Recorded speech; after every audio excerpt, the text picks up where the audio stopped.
morning, YouTube. Who's ready for a quick Q&A session? Me. I am. I want to do it. Let's do it. So I reached out to you guys via Twitter and Instagram. If you don't follow me, here's the username. I asked you guys to go ahead and toss me a few questions that you would like me to answer, and thankfully I think I'm going to be able to get through all of them. So let's go ahead and do it.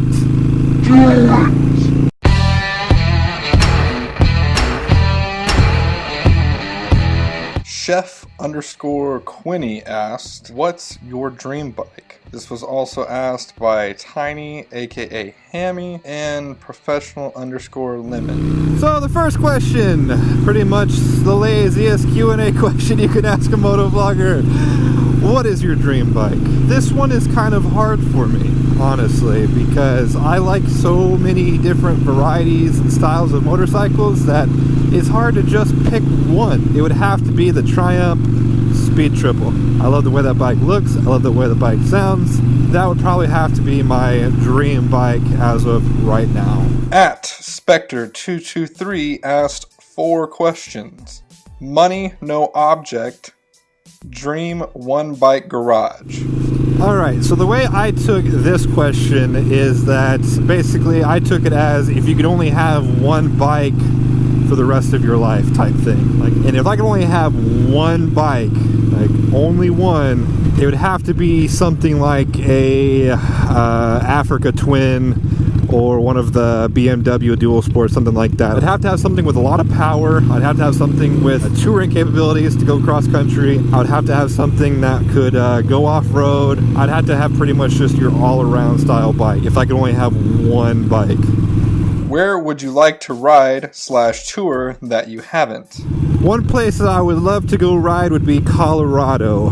My parents went and visited Colorado. It was either earlier this year or late last year, and they loved it. I got to see some of the roads they got to ride. The weather's usually pretty good in the summer there, so I would love to go tour just the entire state of Colorado.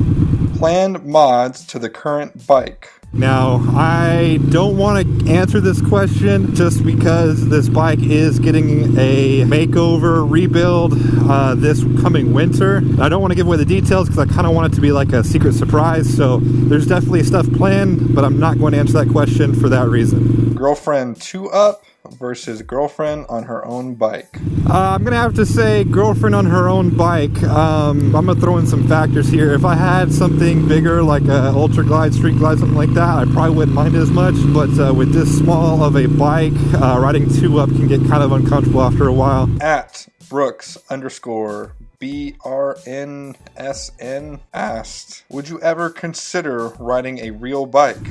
I don't really know what you mean by this. I visited your Instagram profile to see if I could kind of gauge like where you were coming at with that question, but all I found was that you're a sophomore in high school and you post like a billion pictures of cars at car shows, so At Jordan_Kaspelich asked, would you trade your bike in for a sports bike? Would I trade it in? No. Would I buy a sports bike? Absolutely. I love sports bikes. I've owned them before. Right now, I only have money for one, but I would absolutely be open to the option of buying a sports bike at some point in time. Ghost X118 asked, should I buy a 1200 Sportster? 1200 Sportsters are awesome. If you've got riding experience and can handle that much power in that small of a bike, I say go for it. If not, opt for something a little bit smaller like a Shadow 600, 750, or even an Iron 883. At Cruiser Bruiser asked, if you could live anywhere in the world, where would it be? Now, I'm assuming that he means other than Texas, because honestly, I don't see any reason to leave Texas. It's got everything that I need and I enjoy.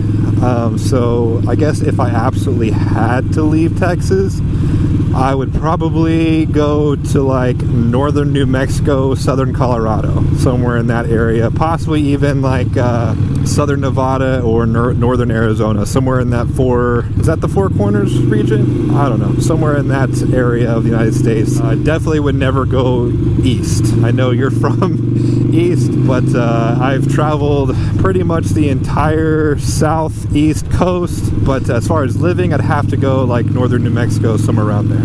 At Kyra Kibbles asked, what did you study in school? What did you want to do as a job? While I was in school with a major in communications with a minor in marketing. I didn't have a specific dream job in mind, but I knew I wanted to have something to do with marketing and media, so like camera operator, editor, something in that region. At BMNK1 asked, why do baggers play horrible music? Well, I don't have those on my bike. I ride a Sportster, so this might be a question to ask a bagger. At HJ number 12 asked, what is your all-time favorite car, classic or new? This is an easy one for me. All-time favorite car, C5 Z06, which is a Corvette in the color white. At Freerider1959 asked, what country do you live in and what region? Man, Freerider, I thought you were closer than this. All those subs must be going to your head. I said I saw you at the Motovlogger meetup. I am from the United States of America, live in San Antonio, Texas. S. Mizzle76 asked, what's your goal on YouTube? I have kind of a few goals with YouTube. As far as subscriber goal, my short term would be to make it to the biggest in San Antonio. I still got a ways before I hit that. Like overall goal, like not looking at subscribers or views or anything, I really would like to represent the cruiser rider community as far as motovlogs go, to kind of show both the younger generation and the current sport bike generation that we're not all assholes. Just because of the bike that we ride doesn't mean that we're an asshole. I would just kind of like to bring in the biker community as a whole a little bit closer and just kind of put some of the old school stereotypes to rest.